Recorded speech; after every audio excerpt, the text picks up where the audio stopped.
This is Python's Paradise. This is your host, Greg Gilbert, aka the Python Hyena, straight out of Fredericton, New Brunswick, Canada.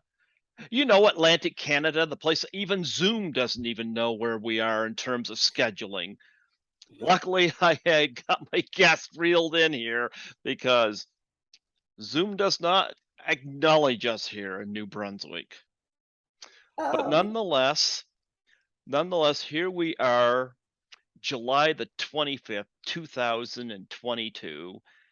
And folks, Blade Runner is celebrating its 40th anniversary. I've seen this a couple times on the big screen. Actually, I've seen it more than a couple times on the big screen. And I really like the Blade Runner 2049 as well. Check that out as well. Great follow-up. Well, folks, I've had Joanna Cassidy on here who played Zora. And now I got somebody who appears only for a split second, but it's one of those split seconds that was added in when Blade Runner was upgraded, and the clip plays a lot when there's montages of Blade Runner. Folks, I give you the lovely Dawna Lee Heising. How do you do, Dawna? I'm so happy to be here, and thank you all for tuning in. Absolutely, absolutely. Love your hair. Look at that. Thank you. It's a little different than Blade Runner. I can't believe it's been that long. Oh, 40 years, I would have been 10 oh my years old God. when that came out. Oh my gosh. Oh, well, that was like my first film. And Mhm. like you said, I was in it for a split second, but I worked on it for a month and it was amazing. What a way to break in, right? Well, you were like they show you behind glass, like a pole dancer or something, with a hockey mask on, you and one other girl. And Hmm. that, of course, wasn't in the original cut of the film, but it's one of those scenes now that kinda stands out now when you watch it, and I like that, you know? It's good, great atmosphere. Well, I'll have to get this 40th anniversary copy then, because I saw the original one. Mhm. So, Yeah, I don't recall seeing that in the original one, but I definitely remember in no, this. it wasn't. Maybe it's the high definition. I don't know. Well, it is an incredible film, and it was simply amazing to work on it. They built, oh, at the time I had dark hair. I mean, Hmm. I'm Chinese, Japanese, and Native American. My uncle is Tap Fujimoto, the DP on Silence of the Lambs, Philadelphia, and Sixth Sense. So, I mean, at the time I had dark hair. And they built this whole set of Chinatown for the film. And we worked on it. I mean, there is like a cast of thousands. We worked on it for at least a month, and there is smoke all through it. We worked through the night.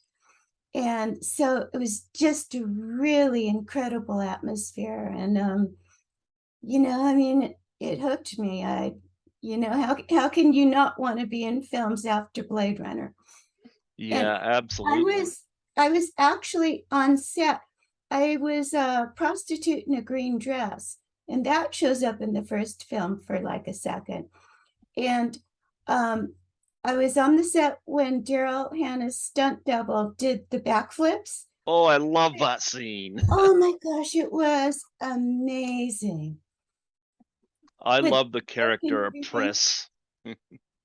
Yeah, so anyway, it was a great experience. And I had such a tiny little part, but I was also invited to um the LA Conservancy um showing of it on July 12th at the Orpheum Theater, and they invited me to be on stage with the rest of the cast, which I said no, because I mean, I wasn't even in it hardly, but I wanted to attend. and just watch the Q&A because it's a legendary film. But I got booked for a film, so I missed it. But I mean the 40th anniversary is huge. Donna, don't undercut yourself. That scene, even though it's a split second, like I say, when I see montages of scenes in Blade Runner, I often see that in the montage of you and the other girl in the hockey mask doing your little pole dance thing. Oh, well, Like, that's good to hear. yeah, it stands out. I guarantee you, if you do the conventions, you're going to get Blade Runner fans come Yeah. up and want to meet you. In fact, if you have pictures to sign of just that scene of you guys in the hockey mask, I guarantee you're going to get some buyers on that. I would love to do that. I would love to. I love, conventions and Comic-Con and places like that because I have a show called Ion Entertainment, which I don't do anymore because I'm a full-time actress. But Mm-hmm. I used to go around and interview people. So I've been to a million WonderCons and Comic-Cons. But and if I could just sign pictures free, I would love that. But I don't feel comfortable selling pictures. That's just not something that I will ever do. Well, you should do some of the cons because they're fun. And you don't have to I know, sell yeah. your you don't have to sell your pictures, if you want to do it for free. But let me tell you, I think you should have took that stage. Because I guarantee you, you mentioned what scene you're in, that even though it's a little split second, people are going to remember. Look, I reached out to you. Come on. I know, and I'm so happy and thank you. Yeah, like I reached out to you. I mean, come on now. And Don't sell yourself short. okay. And I have to tell you, I can interview people in my sleep because I did Ion Entertainment for like 17 years. I still Mhm. do it once in a while to promote the films I'm in, but I get really nervous being interviewed. So, your show is special for me to want to come on because I just get so nervous. Don't be nervous. Look, I'm Oh, not going to ask you yeah. anything uncomfortable. I'm very interested to have you on here, and we're going to talk about a film that we're both part of coming up here. But no, never sell yourself short. Because like I said, this has got so much imagery in it, and I know that there. What is it? I got that big book here too. It's packed away here, but the big thick book that was written. I know Joanna Cassidy knew about it. I'm pretty sure that image is in there too of you guys in the hockey masks. Oh, okay. Well, actually, Joanna Cassidy was at the Orpheum Theater one too. Yeah, like I said, had I put that thing on, I would have said no. Get your ass up on stage. Well, it turns out I couldn't be there anyway, but I really wanted to be. There I you go. absolutely adore Ridley Scott. There you go. Yeah, he did this. This was his follow up to Alien. Can you imagine Alien being the film it was, and then following up with this? Yes. Yep. I mean, you got a lot of like you got 4 disc in here and all kinds of knickknacks and stuff in here. So I mean, there's Sean Young and her snake. Oh, Not Sean Young, Joanna Cassidy. Yep. So I mean, no, I think it was fantastic having you come on here tonight and talk about this. Never sell yourself short. Never, thank you. bit part or not. Because I think what you did in the film is very important. Well, People, thank you. There was a yeah, lot of atmosphere. The fog and the whole city, and the millions of people and spaceships and lights everywhere. I mean, it was, I didn't take pictures on the set, and I could just cry that I didn't. But it's my first film, so I didn't didn't want to get in trouble or do anything wrong. I don't know what box I have that book in, but I'm guessing that picture from that shot you were in is in that. It's somewhere. I've Okay. seen that. I've seen that. So yeah. No, never sell yourself short. I mean, you know, you had snakes in there and you had the ostriches wandering through. Harrison Ford Yes. steps out of the way. A lot of great atmospheric, and of course, it's always night. Did you see Blade Runner 2049? No. I I mean, enjoy. I, Yeah, I mean, could it compare to the first one? I think it's every bit as good. Oh, really? Okay. I don't know. I mean, the first one is special to me, so I didn't really want to watch the second one. You know, a lot of times sequels let people down. I thought Blade Runner 2049 was a fantastic follow-up. You had Harrison Ford back, and he doesn't come into it till about halfway through. Oh, okay. You got Ryan Gosling in it playing the lead, and he's great in it. Edward James Olmos is makes an Oh, I appearance love in it. him. Oh, Yep. okay. Um, Sean Young appears in a scene, but I can't explain how the scene goes 'cause it would give something away, but um, but they do a great job. There's a lot more light in this one though, because there's daytime footage in this one, or Oh, not this one. Blade Runner 2049. yeah, because that was all at night. Yeah, but they did a great job with Blade Runner 2049. I'd check it out. Okay, well, I'll have to watch it then. Yeah, I gotta say I wasn't disappointed. I like this one better, but it's like The Shining and Doctor Sleep. Doctor Sleep was a phenomenal follow-up to The Shining. Okay, I didn't see that. I saw The Shining. Well, You there you know, go. it Well, was, Doctor Sleep was the sequel to it, oh, okay. and it was written by Stephen King. It's got Ewan McGregor in it, but that was a great follow-up to The Shining. Well, Blade Runner 2049 does total justice to Blade Runner. Okay, well, I will check it out then. Yeah, and it's got the special effects and the art direction and stuff like that. But it also asks a lot of. It makes you think about stuff like they're trying to find out where Deckard is, and yeah, Hmm. because they find a skull, and that is what it's not a human skull, Okay, replicant, but okay, with the numbers and stuff like that, they find certain things that lead to Deckard, who of course have been taking himself out of this whole thing. You would have to see it, but I really enjoyed it. I had a great time with it, and they both play, and I got it here as well, So yep, I okay. pulled this one out for you, but um, but talk about getting cast in Blade Runner. Um, at the time, I was really new to the industry. But when you're young, I was really young. Um, I was just out of high school, Mm-hmm. and my first agent was Ray Cavallari.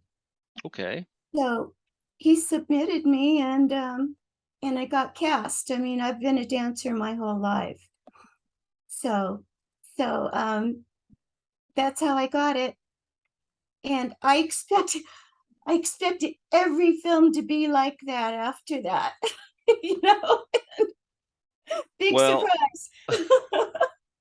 well, the costume you were wearing. Of course, we don't see your face, because you got the hockey mask on. But I gotta say, the image of it was pretty cool. Where did that come from? um, the costume. Yeah, like I don't mean And physically, but I why think was so. why was the dancers dressed like that? Well.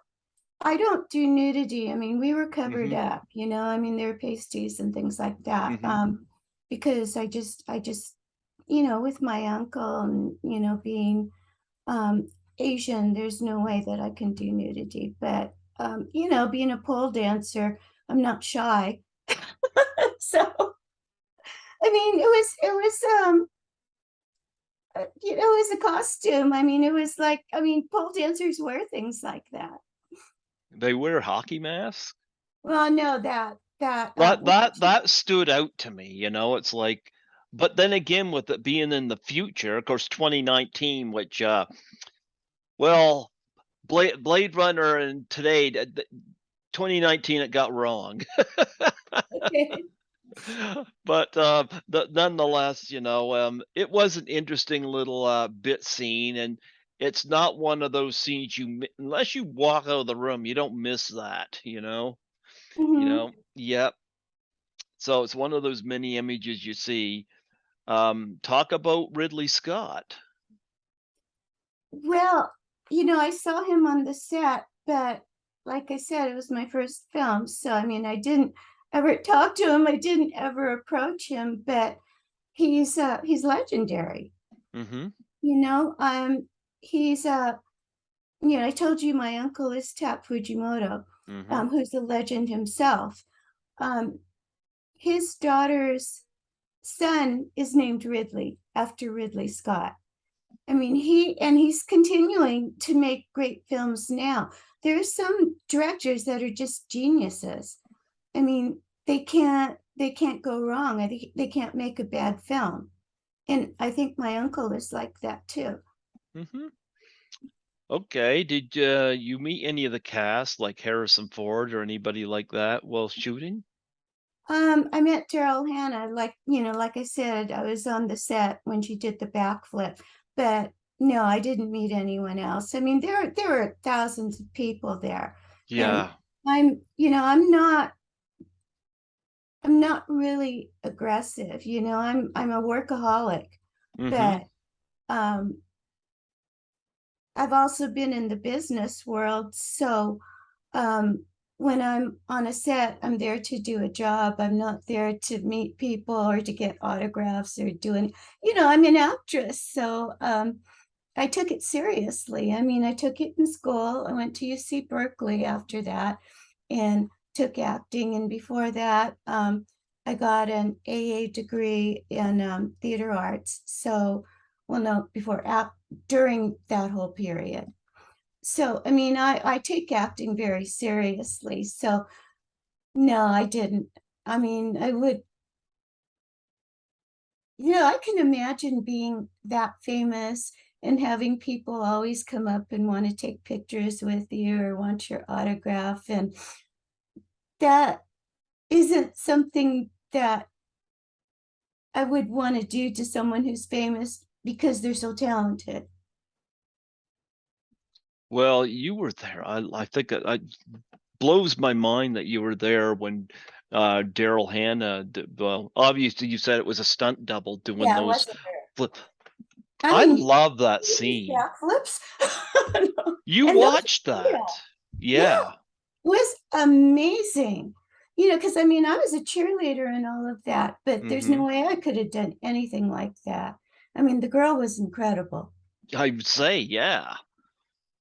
Yeah, that was a great moment too, and I love the fact because we've lost some people. We just recently lost Joe Turkel, who was in the movie, and we lost Rutger Hauer, we lost a few people from Blade Runner, but the movie still holds up beautifully. And I had a science fiction class I took about 20 years ago, and they played both versions of Blade Runner. I prefer the director's cut, as opposed to the Mhm. narration, but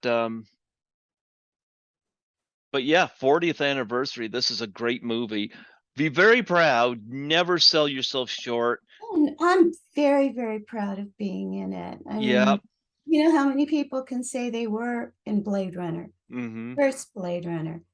I mean, so I mean, I started at the top, even though it was a tiny role. Um, so I'm still trying to work my way back up through now. Well, I know if you do the cons, I know you'll have headshots and whatnot, but I guarantee you put a photo of that scene of you guys in the hockey mask, a shot of that. Well, actually, People are people are gonna want that. someone tagged me on Facebook. I'm not on Facebook, on IMDb. So, I mean, I do have a picture of it, but not one that I took. Somebody else took it. Well, there There's you go. pictures actually. There you go. That's the scene has stood out to somebody. You got that's already on their Yeah, I mean, this IMDb. happened years ago. Mhm. So, yeah, so I mean, I know that somebody saw the scene. And of course, you got an uncredited appearance in Big Trouble in Little China. Hmm. I You get to was that was another one with a cast of thousands. Mhm. Um, and I had long black hair then. Mhm. So I played a lot of Asian prostitutes on shows like Bring 'Em Back Alive and MacGyver. I mean, there were so many shows. I was always working. The Gold Monkey, Fantasy Island. I danced with a snake on The Last Magnum. And that was incredible. But my scene got cut. I ended up as this big billboard in back of Magnum sitting on a curb. I was so disappointed because I did this whole dance. But um, it was an incredible time. Um, and I probably kind of took it for granted because I started out doing stuff like that, even though the roles were small, and seeing all of these big stars in these incredible movies. Mhm. And I left the business for a while, after some years, after maybe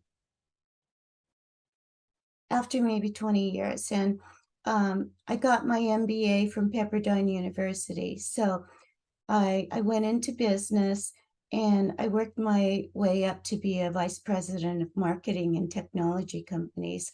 But I missed the business so much that um, I came back to the business. My husband told me that I could just go back. And when I came back, it was so different. Like anybody could make a film because they had the digital cameras there. And I mean, in those days, you could just count on everything being perfect, everything having a great script, having a great cast, having all of this catering, and being treated like a queen on set. To when I came back, I mean, it was completely different. But I've worked my way up now so that I'm doing leads in indie films, but my goal is to get back to even small films. I mean, small roles in big films, like I started out doing. Absolutely. Any memories of working with John Carpenter on Big Trouble in Little China? What he was like as a director? Um, well, like I said, there were Mhm. so many people there. I was a priestess, and so I was on this big stage with a bunch of other ones. Mhm. And James Hong Yeah. was was in the chair in the middle, and I remember Kim Cattrall was there. I think she was his right hand man or something like that there. So I do remember the scene, but this was at least 30 years ago. So no, I don't remember really too much about that. I mean, at the time, I was just worried about doing what I was supposed to do, even though it was so small. Mhm. And of course, you also are in my science project. Yeah, I played a ghost in it. Yeah, and another one, if you blink, you'll miss me. That was really fun. Great set. Remember, there's a beautiful girl who is the star in it. I think she had something to do with Steven Seagal, I think. Um, Oh, I have to bring it up. I got your IMDb up here. Um, because remember, even though I'm on set for like, I mean, even though I'm on screen for like 2 seconds in Big Trouble in Little China, I was on the set for at least 3 weeks in that one, and that was during the day. So it's really fun, I mean, there were a lot of Asians there, so a lot of people were my friends. So, because in the film business in those days, it was a lot of waiting around because they had such big budgets. They could afford to have a lot of actors there and just have them sitting around. With the indie films now, there's not the budget for it, and there's, everything's not the qual. I mean, the big projects have the quality, and have the funds, like I'm watching The Terminal List now on Okay. Amazon Prime with Chris Pratt. I mean, that's on a streaming station, but you can tell it's got a huge budget.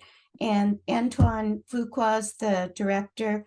I mean, those are the type of things I want to get to now. And I don't care how big the role is, it could be one line. But it has to be one line, because I'm sad. So Well, Daniel von Zernak was the one from my science project that I think you were referring to for um the actress. okay. Is there another one? Not that I'm seeing there. That's okay. Well, let's get to a little more recent because you were in a movie that I've actually interviewed a number of people from. In fact, one of my very first podcast guests is in this movie. I'm talking about Samurai Cop 2 Deadly Vengeance. Oh, you interviewed people there? Well, I wasn't on set, but Tommy Wiseau was my very first interview guest. Oh my gosh. Oh, that was amazing. Yeah, he was my first guest, and that was in 2015. I've interviewed him, and I've interviewed Christine DeBelle and Lisa London. They've I all know been guests. Lisa. Yeah, I just did a photo shoot with her for Balls Magazine. With Lisa London. Hmm. Yeah, yeah, and I know Yeah. Lauren Landon. I got to get on here. I haven't yet, Oh, but Lorraine Landon, she's wonderful. She was supposed to be, I did a film called Robo Woman. mm-hmm. And Lorraine was supposed to be my co-star in it. And then things fell apart, and so she couldn't be in it. And so Sue Price took over her role. And Sue Price was the lead in 4 Nemesis films for Albert Payun. Mm-hmm. So, I mean, she's a star in her own right, but I did rehearse for that film with Lorraine a number of times. And I really missed working with her because she's incredible and she's gorgeous. I mean, she's Mm-hmm. like 6 feet tall. And you got a title on here. I haven't seen this film, but the plot synopsis sounds interesting about a slacker. This movie's called Boner. Oh, what? That I did that so many years ago. And the guy's name is Boner. I mean, Yeah, everybody thinks it's a porn movie. I told you I don't do nudity, I don't do porn, but it's like a family film. I Um, actually watched the trailer for it, so I don't know why they call it that. I know it's you say it's a a guy's comedy. name, but yeah, about a slacker, and he's got a choice between getting out of his funk, and that's a relatable topic because like I lived in my folks' house for 47 and a half years until they got terminally ill. And the only reason I lived there, it's not that I was a slacker. I mean, I worked, It's just they told me I could stay there as long as I need to, and you That's know, great. You mean you're but close to your parents. yep. And now I'm in this little apartment here, but but I think the title was meant to grab people, but of course that's not what the movie's about. No, it was like a family film. It was a comedy. Mm-hmm. I don't even remember the role I played. But it was a comedy. I remember it was a swimming pool scene. And I only worked a couple days on that. It was a small role. But, I'm not really happy with the title. I did another film that was a comedy. It was great. And it was with Creeperson, and it was years ago. And I played Lady Goldfist. I saw that on here. Let me see if I can find that. Just a minute, because I was looking at a bunch of your credits on here. It was called Finger Bang, but I think Creep changed the title and just released it. It had a porn star in it, but it was a comedy.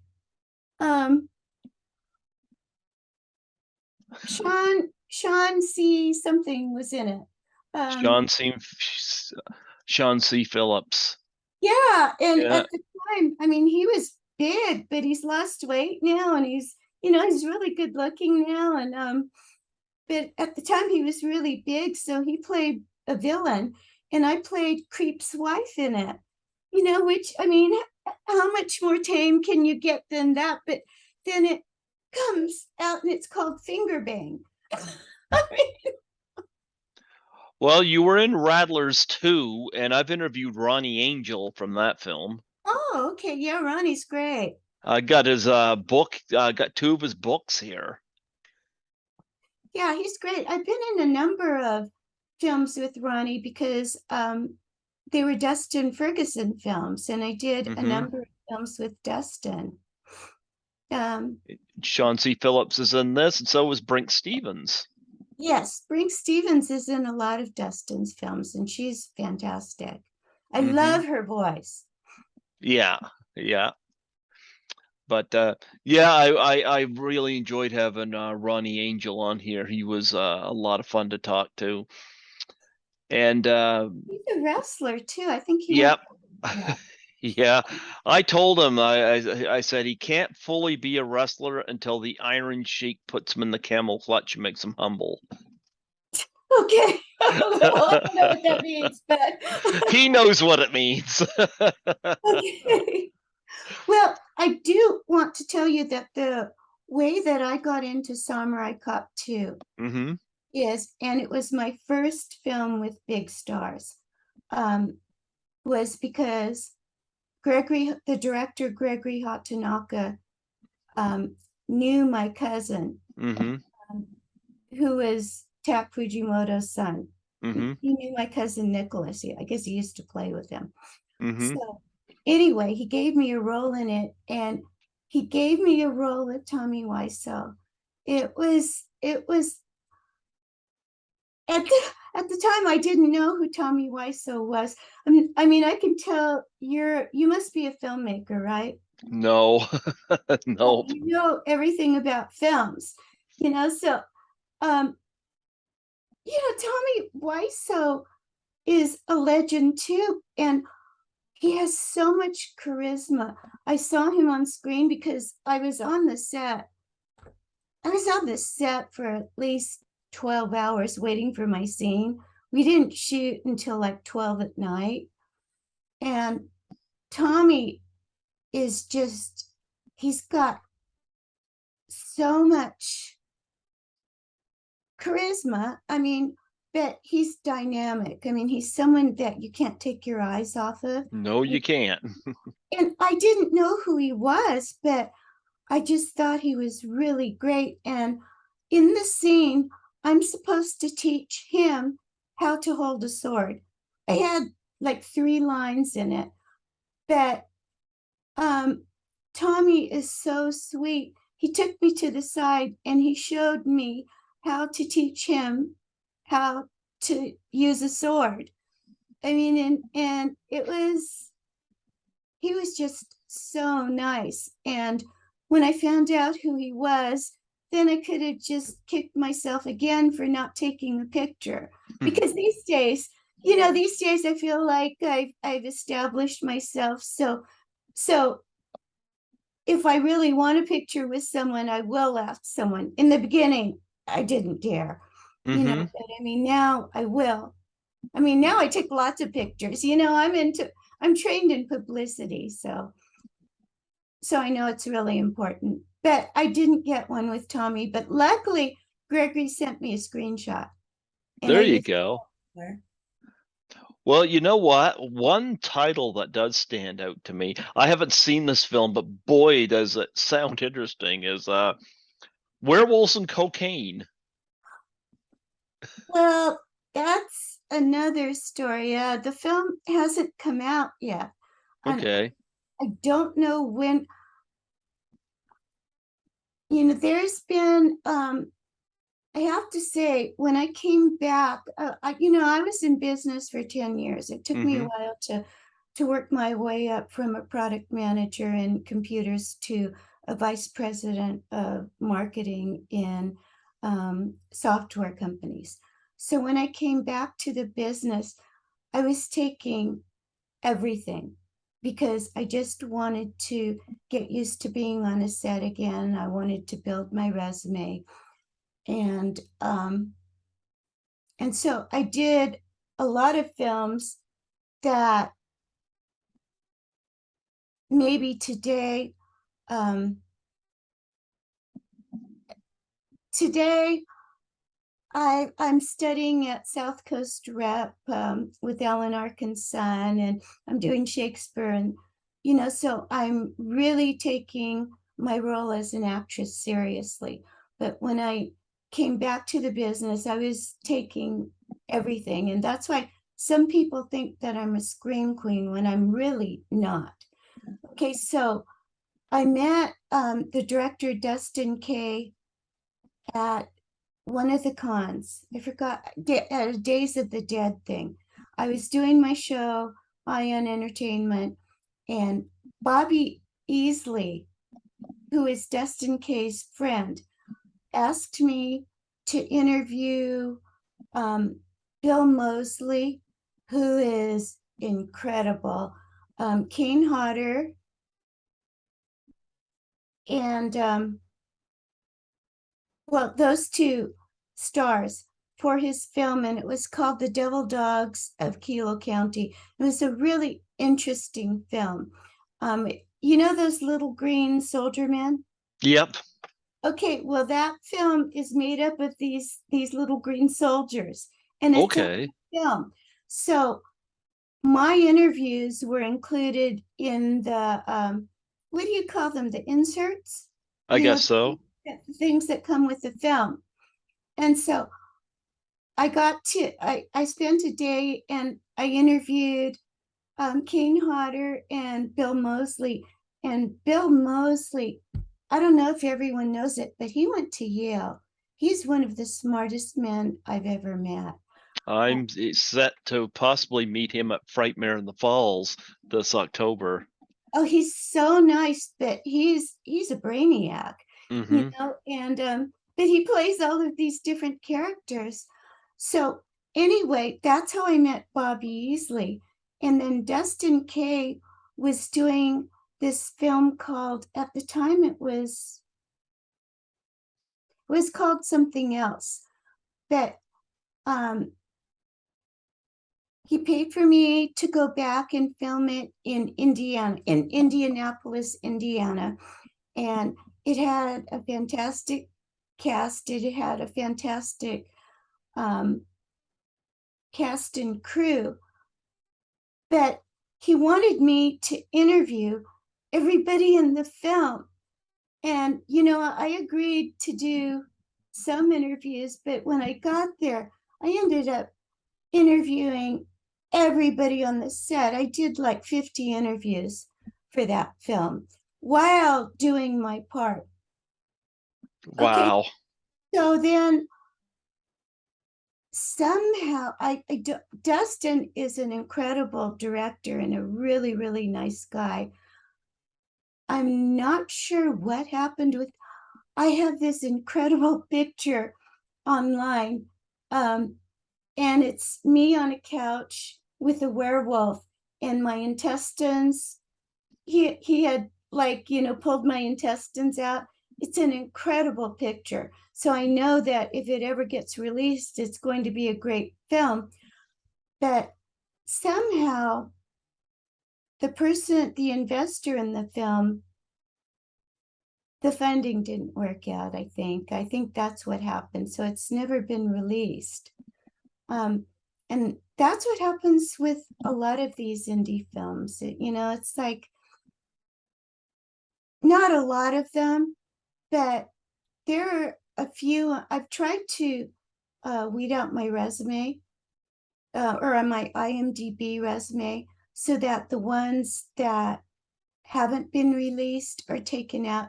But I still have hope that this one is going to come out. So that's why I left it on there. But if you see this picture, it's I've really seen it. okay. Well, then I mean, it's going to be a great film. I mean, they had this in Indiana. They have all of these different um, rock bands. So they had a whole band there. I mean, it was a really professional set, and I just don't know what happened. I hope it comes out. Well, one film that we both have our name tagged on is The Witches of the Sand. Now, here's my story on that film. Here's my background. At Horrorama 2018, I had the pleasure of meeting Lynn Lowry of Oh, Shivers. I love Lynn. I've got a number of autographs of her, including 2 or 3 Blu-rays signed, including Shivers. And I met her at Horrorama. She's a wonderful hugger. And I remember it was about the first time somebody had gave me their number when I approached them about my show. I never did call her, but I did email her, and I was the first. Finally, last year she was able to come on the show because she's also busy. uh-huh. So, but Yeah, she's a star. yeah, and I was the first one to have her on a podcast, so I was honored about that. Oh, Yep, congratulations. love Lynn, love Lynn. And anyway, she posted something on Facebook about the Witches of the Sand. And so I shared it and looked into it. And I was like, oh my goodness, like there's a number of people in this movie I've interviewed. Deborah Lamb has been on the show. Linnea Quigley has been a guest on the show.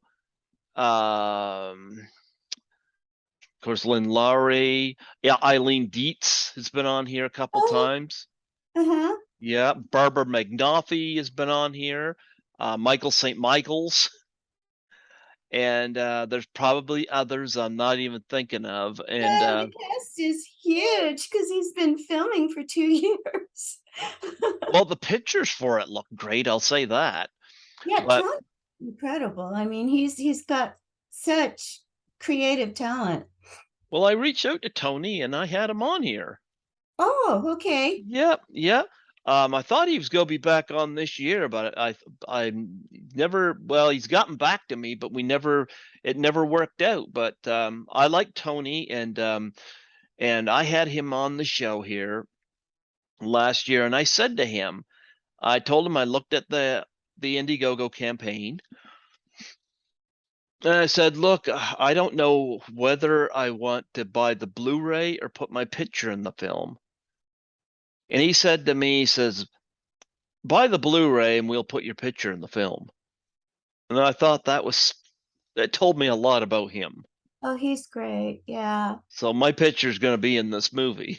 Oh, great. Okay. Yeah, I can't wait to see the film. I mean, he's got so many people in it. Lloyd Kaufman. Mm-hmm. Well, It's you got a flying sandwich with teeth. oh, really? Oh yeah, flies at him. I mean, it looks very B movie, but in a positive way. Well, Like I this, find it yeah, be funny because he's so funny. yeah, and he's it seems to me he's got a lot of ideas. Hmm.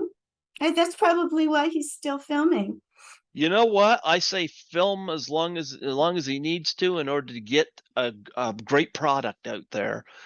But I've interviewed several people from this movie, and I was just delighted. Deborah Lamb, I know, is a big backer on the film, and I reached out to her, and I had her on here as well, and she was a delight, you know.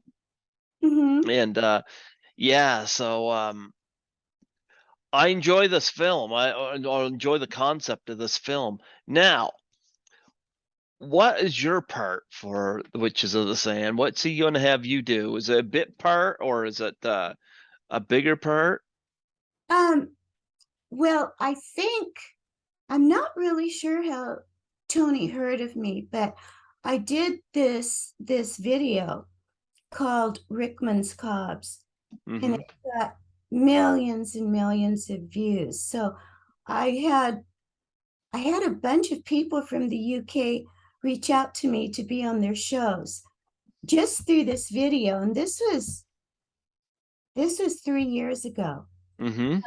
And Alan Wagner is a genius, and it's just so funny. So anyway, Tony reached out to me, and I'm a swimsuit model too, so he wanted Hmm. me to do a scene by a pool.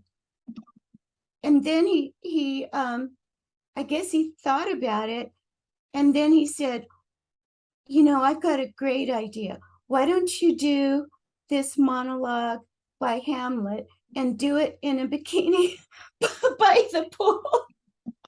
So, and at that time, I had done a short film called Dark Classics, and it was a monologue by Lady Macbeth, and I spent a year preparing for that because I wanted to do it right. It was for a documentary. It was a documentary called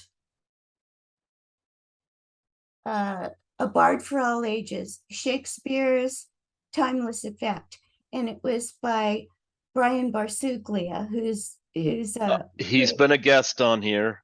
Are you serious? Yeah, actually, I'm a co-producer on Social Distance, which is a film he did. I was in that. You were in Social Distance? Yes. My that's another story. Well, Oh, it's got a different name now, doesn't it? You just hold on right here. I got that right here. okay. I got that right here. We'll show Well, that off. that's got a really interesting story. Well, I'll tell you, I've had Vernon Wells on here a couple times, and I met Vernon Wells at Horrorama 2017. He gave me his card and had him on here. Yeah, Uh-huh. you're in this. Yeah, I'm in a small scene, but I'm a pole dancer and I take martial arts, so I get to do martial. I But remember you now. Now you mentioned the pole dancing. okay, well, let me tell you what. Well, first of all, um, Brian lives in Huntington Beach like me. Uh-huh. I don't go in the water because I'm afraid of sharks. But I'm a swimsuit model. But anyway, so I did. He did this documentary. He's also a teacher, so Uh-huh.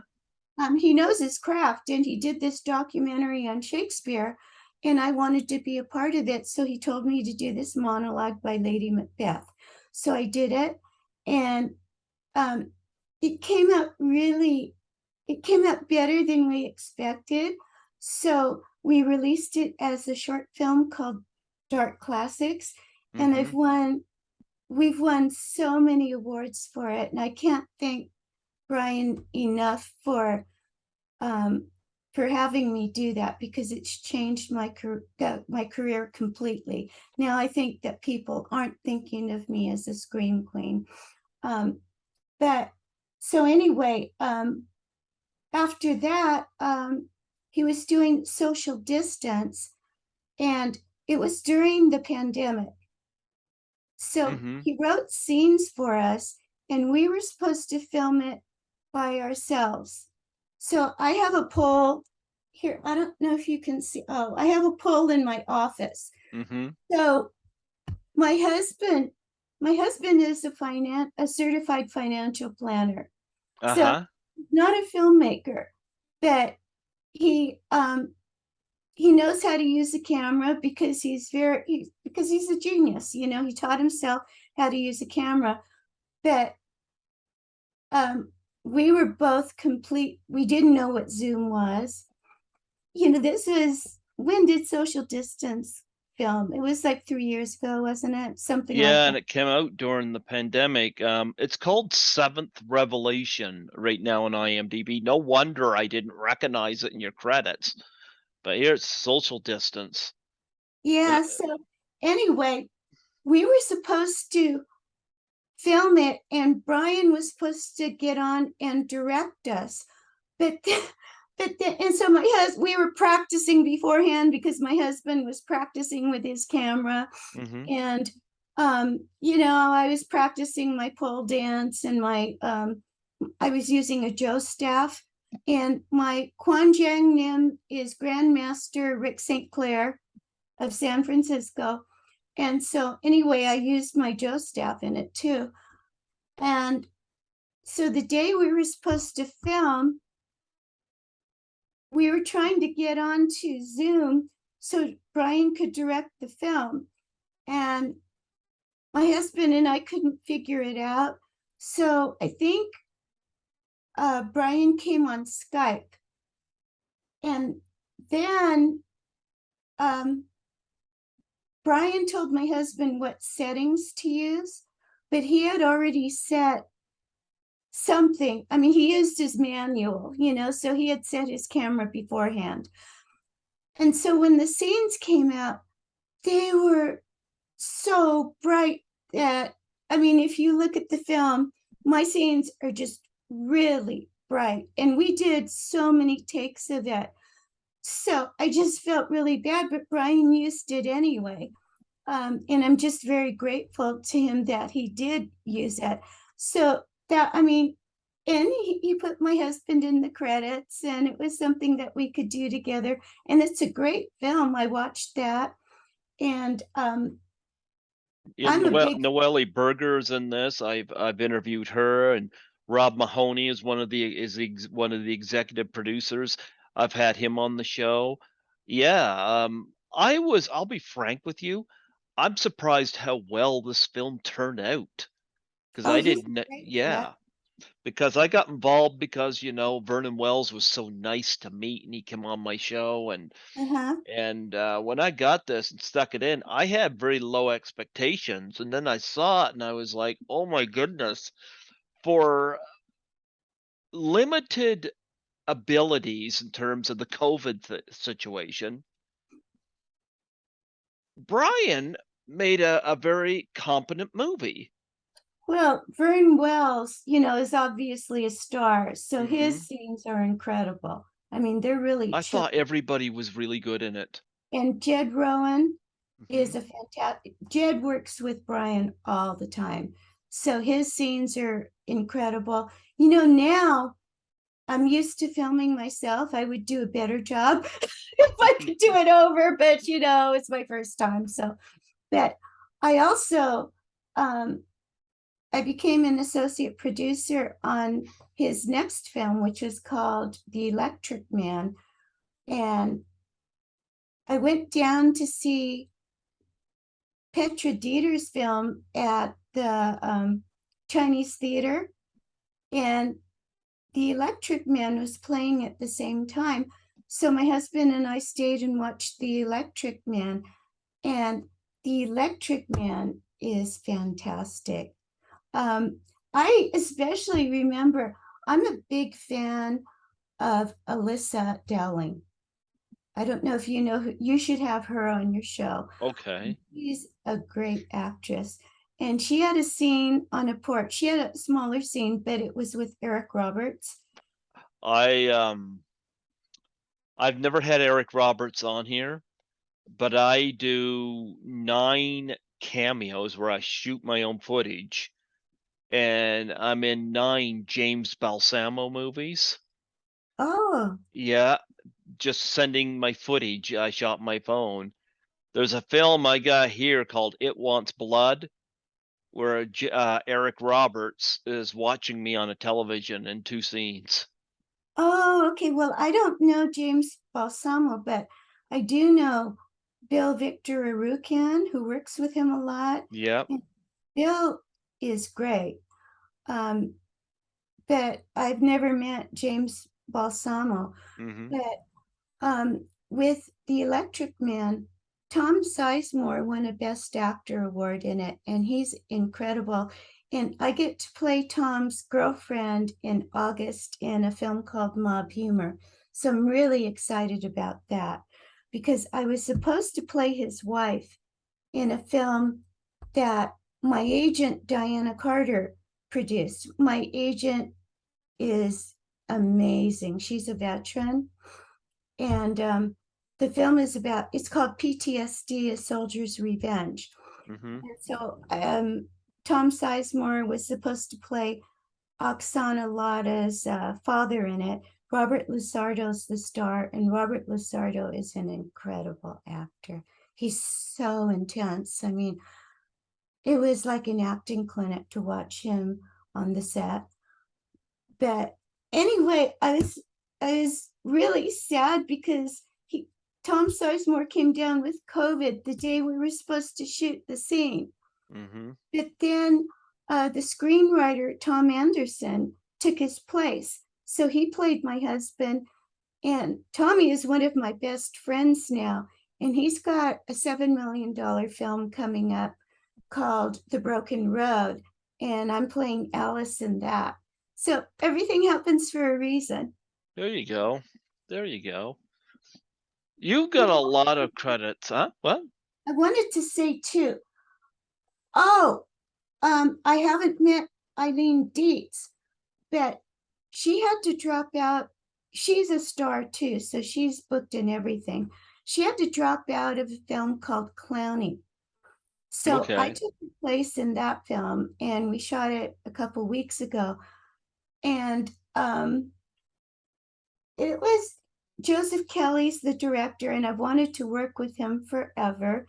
His son is the star in it, but I get to play Ron Russell's wife in Clowny, and it was incredible. Ron is just so funny, and he's a great actor. But we did this scene where I'm supposed to be scared. Ron Ron was driving at night, and he was like zigzagging the car like this. And so I'm not even acting in that scene. I was scared to death we were going to go over the edge off the hill. I mean, it was a great experience. And so I'm sorry that Eileen couldn't be in it, but I'm really glad that I benefited because it was a film I really wanted to be in. And then with Lynn Lowry, I was the queen of a film festival, and she was in a film called A Grim Becoming. Okay. And so, for some reason, I had to watch the film, and it was by Adam Steigert, and it was an incredible film. It won the film festival, which is why I had to watch it because I don't normally watch a lot of films, but Lynn Lowry was amazing in it, and she played someone who was older than she is. And she had this husband who was old, and they were playing, I think they were on crutches or something. It was a comedy scene, but she was incredible in it. I never met her, but I was supposed to work with her on a film called Live, Laugh, Die that I shot last week in Kentucky. Mhm. I'm not sure what happened. I think she had to drop out of the film.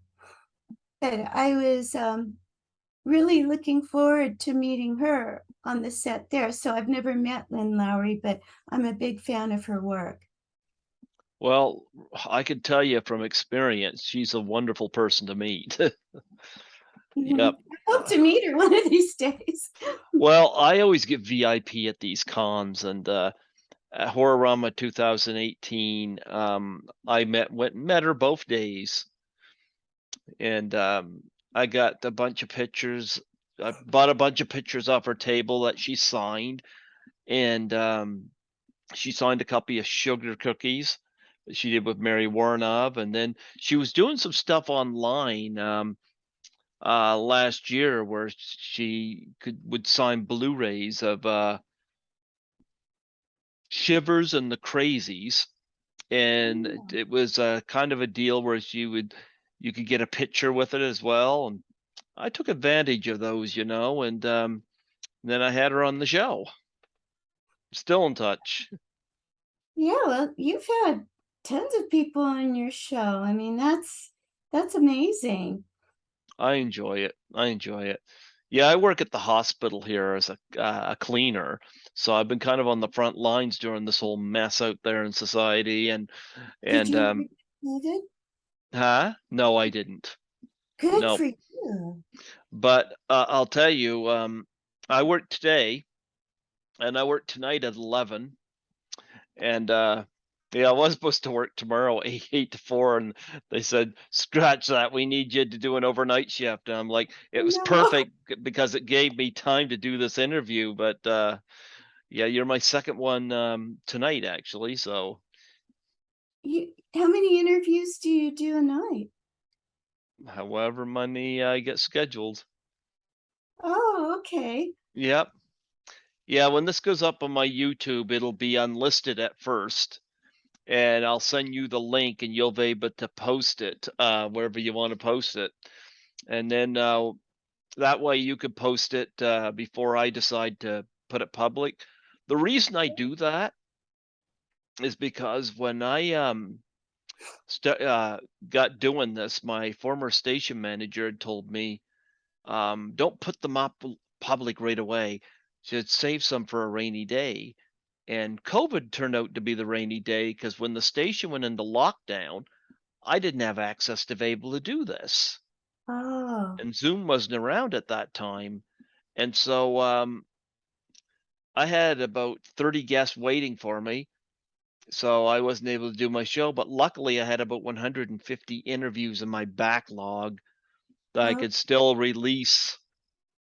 So, and every one of those in the backlog were already sent to the people that did the interview. So some of them already had some views. So that's why I do that. uh-huh. Yeah. But when I got hooked onto Zoom, this is kind of nice. I don't have to call the station to see if Studio B is available for me. Yeah, Yeah. yeah. Well, I kind of wish that I had come on your show after I did Mob Humor so I could tell you what it was like working with Tom Sizemore. But, that's next month. But um, I have a recommendation for you for someone to be on your show. I told you that I had a small role in a film called Live, Laugh, Die. Okay. And the star in it is Justin Shankaro. He took the role over the person who was supposed to star in the film Hmm. dropped out right before they were going to film. I mean, and left the filmmaker in the lurch. And so Justin got the script right before he was supposed to film, and it's a really, really heavy script, but it's also comedy too. And Justin is incredible. I did the film thanks to Robert, and Robert Amico is one of the stars of Live, Laugh, Die too. You should have both of them on. Justin Shankaro won an Oscar and an Emmy for a show called Picket Fences. He did it as Okay. a child, and he's also the voice of Arnold in Hey Albert. I think Okay. I get him mixed up. Is that right? Or he's the voice of Albert in Hey Arnold? No, he's Yeah. the voice of Arnold, right? Isn't it Fat Albert? I think it's called Hey Arnold. Yeah, it is. Mm-hmm. Okay, well then well, anyway, he's the voice of someone important in that. Okay. That he did win an Oscar and an Emmy for Picket Fences, and he and Robert Amico and I played Eddie Griffin's minions in a show called Bad President. It is a hilarious film. I hope that you'll watch it because it premiered at the Cannes Film Festival. It was directed by Param Gill. Eddie Griffith is just amazing. He Mm-hmm. is so funny. And he took all of the cast and crew to his show in Las Vegas. And the film is hilarious, but it couldn't. Uh, Param wanted to run it in theaters, and then the pandemic hit. So it just wrecked all the distribution um, channels. So now I think it's available on all of the streaming channels. But, Eddie Griffin is a star. Yep. So it should have come out in theaters. And I was really excited about that. And um, I just hope that everyone will see that film. Okay, I'm looking at Live, Bad Laugh, Die President. Now. Yep. And Live, Laugh, Die, Justin Shankaro. Mm-hmm. Look him up. Yeah, I see him on here now. Oh, you got Lynn Lowry in that, of course. I don't think Oh, in it. Angel Bradford's in that. I've had her on back in January. I like her. Oh, okay. I've never met her. I just had a 1 day role. Um, Samantha Larkin, I've interviewed. Well, there you go. well, that I know. Sean Alexander Thompson, I interviewed. My goodness. Well, it's Justin. The film really benefited from having Justin as a star because I was just there that 1 day, but Justin is incredible in that role. I know the film's going to be a hit, and I know he's going to want to promote it because he's the lead. So you should reach out to him. You're right. Yep, I should. You should, yeah. And he's so funny too. He's got the most beautiful smile. Okay. Yeah, I'm looking at that. I can't believe I never heard of the film before, but yet Yeah, I've they just interviewed had these it. people from it. It's a SAG film. It's Christopher Gatrost's first film, really. And Okay. so it had a great script. As I told you, I just had a 1 day part in it. It's supposed, Robert told me that it's supposed to be 3 films and that I've got a bigger role in the next film. So, fingers crossed, because, I'm trying to do leads now, but I promised Christopher like 2 years ago I would be in this film. And then he Mm-hmm. bought me a plane ticket. So, how do I say no? But anyway, I'm really glad I did it because Justin's in it. There you go. Yes. Wow. Um, I can't believe how many people I've interviewed. It's in pre-production according to IMDb. So when I No, interviewed they these just other people, it probably wasn't even on there yet. they just finished shooting on what's today? I think on the 23rd, so 2 days ago. Mm-hmm. Perfect. Yeah, so Perfect. you should reach out to Justin soon while it's still fresh, because I'm sure he's really proud of the film. And he learned his lines on the fly, and he's the lead. Okay. That shows you what a great talent he is. Okay. I'll take that And definitely into I definitely consideration. want to work with him again, Mm-hmm. and with Robert too. Mm-hmm. And Robert and I are in a film called The Rose Wagon, which hopefully will come out by the end of the year. Um, yeah, so I think that covers the present. Oh, well, mob humor is Mm-hmm. really important. And then my agent, Diana Carter, just cast me as the goddess Athena in a film called Deuce. And so I'm so excited. That's a role I've always wanted to play. And so I use it as the banner on my Facebook page now because I'm so excited. I just got cast in that role. And thank you, Diana. Diana has just been, I can't say enough for Diana. I know where I'm going to go where I want to go now because of her. Well, here's a question I ask everybody. You've done the conventions before, and I was just wondering, what's the most interesting thing you've ever been asked to sign? Well, I've done the conventions as an interviewer, not, Ah, I have always resisted selling my pictures. So I haven't gone as a guest. I was invited, Joe um, Quintanilla invited me to Comic-Con to sell my swimsuit pictures a couple of years ago. And I was very flattered because he's big time, but I just can't bring myself to sell my pictures. I don't think that for me, I want to wait. I want to wait until I don't know when, but I want to wait, before I sell anything to anyone. Right now, if people ask me for things and I send them like small pictures and I just okay. send them.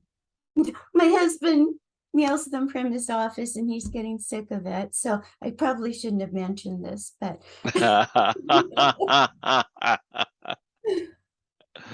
Well, why not, huh? well, I think you've got a big audience. So I really um maybe I'll start going to conventions later on. I still after I do Deuce. Why not? Why not? Worst comes to worst too. If you don't like selling your pictures, maybe you could do it so that the money goes to a charity. or go or goes to the con itself because I know they need to make money. Do you have I mean, do if you ha if it goes to benefit someone, but I really want to wait till I'm bigger and I fully expect to be bigger. I mean, I'm doing leads now. So I want to do a bit, I'm trying to do leads with stars now. Like, I'm gonna be Tom Sizemore's girlfriend. Um, Robert Lizardo, Daniel Baldwin, Tom Sizemore. We're in who's P who's your dream co-star? Who would you love to co-star with? any of those ones that I just mentioned, because they're all great actors. I mean, they're great. If I Uh, was an actor, I'd want to work with Emma Stone. I like Emma Stone. oh yeah, well, she's a great actress. I liked her. I mean, I've seen a lot of her films. Hmm. I'm doing a film with Fern Wells, with Dustin Ferguson on August 7th, and it's called Mothman versus Bigfoot. But I'm just doing a cameo on that. And Okay. Vern Wells is in it, and he's starring in it, and Christopher Showerman's in it, and that's through my manager, who's one of my best friends, Joseph Williamson. And so, thank you, Joe. Absolutely, absolutely. Do you have any charities that you want to plug on here that you're passionate about? Well, um, when I was working in technology marketing, I I volunteered to do publicity for a nonprofit called the Ngea Health Clinic, and it's a health clinic in Uganda. My daughter Misty is a psychiatrist at UCLA, and she went to Albany Med School with this wonderful person named Stephanie Van Dyke, Dr. Stephanie Van Dyke, and Hmm. Stephanie used her inheritance to start this health clinic in Uganda years and years ago. Now it's a corporation and it's huge, but when they first started, the med students would make pilgrimages over there So I did all the publicity for the first couple years. And Stephanie, unfortunately, um, passed away maybe 5 years ago. And she was one of the best people in the world. I mean, she wanted to make the world a better place. And she didn't want to take days off, but she was kind of forced to because they were accumulating. So she went sledding with her boyfriend, and she lived up in Washington, and she got hit by a car. And Oh. I mean, my daughter, she was my daughter's best friend, and everyone in the world looked up to her. So that I met her, because I did publicity and she was my daughter's best friend. I didn't know her as well as her other friends knew her, but I cried for weeks after that, because when someone that good, when something like that happens to someone that good, it's just heartbreaking. It's Mm-hmm. so heartbreaking. My daughter um, named her daughter after Stephanie. Her name's Danica Stephanie Cushing. Mm-hmm. So if you look up Stephanie's story, you'll see what I mean. I mean, she went back and got her, she's a doctor. She was a doctor, but she went back and she got her um, degree in public health or something. And then she went up to, I forgot the name of the city, but it's at the top of Washington, or Mm-hmm. it's on the border with Canada. And it's supposed to be a place where there are a lot of people who are out of shape. So she wanted to start a health clinic there, and that's what she was doing there. Okay. Anything else you want to plug and promote before we close off? Um, I think I covered it all, but thank you so much for having me on. It's been fun. Well, you know what? I'm gonna put you on my roster list for 2023. Oh, great. And yeah, cause so I can have you back. And a lot of these credits that you're listed for should be able to be completed, and maybe we can get more detail on them. Oh man, I do want to tell you about Deuce. I mean, that's going to be incredible. It's a television series, so I'm going to Mm-hmm. be one of the stars in it, so it's a recurring role. Um, and I can't wait for that. I want to tell you about mob humor. Mm-hmm. That's well, just real quick. It's a comedy. It's a mob comedy, but it's based on a true story. Do you know who Sammy the Bull is? I've heard that name, yeah.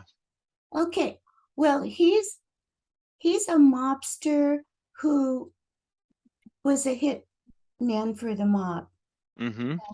Somehow he never got arrested, and he has a really famous YouTube channel now, which I don't understand. But Yeah.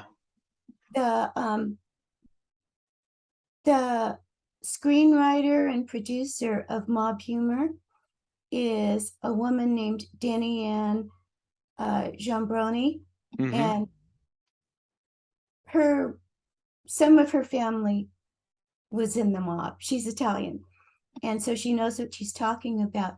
That Sammy the Bull killed her brother, and then Oh.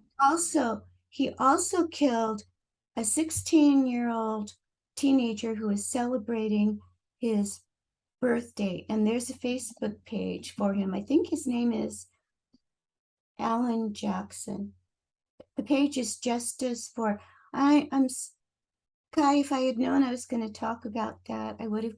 I'm not exactly sure of his name. I think it's Alan Jackson, but his sister is named Joy Faraci, and she runs this page, and she's a part of Mob Humor. Okay. That he was just celebrating his birthday, minding his own business. Mm-hmm. Sammy the Bull rolled down the window and asked him to come over. And this is a 16-year-old innocent kid, and shot him in the face for no reason. What a scumbag. Well, he's still alive, so we should be careful. But Well, I'm doing this film. Tom Sizemore's in it. well, you can only be so careful. God sees what he does. Yeah, He'll be his judge. I do believe in karma for Yep. everything, because you've been in this business long enough to know that there are good people and there are bad people in every business. So the bad people that you run into, I do believe in karma. I'll just throw that in. Yep. Nope. Gee. Sometimes I wonder if the law is there to protect the guilty. Well, yeah, I'm sure you heard about Uvalde, Texas, right? The kids, the kids that got shot in the classroom. Yeah. I don't want to talk about it, but that's horrifying. Mm-hmm. I want everyone to be swept out of office in Texas. That's all I'm going to say. I'm not political. Yep. I'm for children. Absolutely. Well, everybody's got a right to live, and these trigger happy people, it's a mental illness thing is what it is.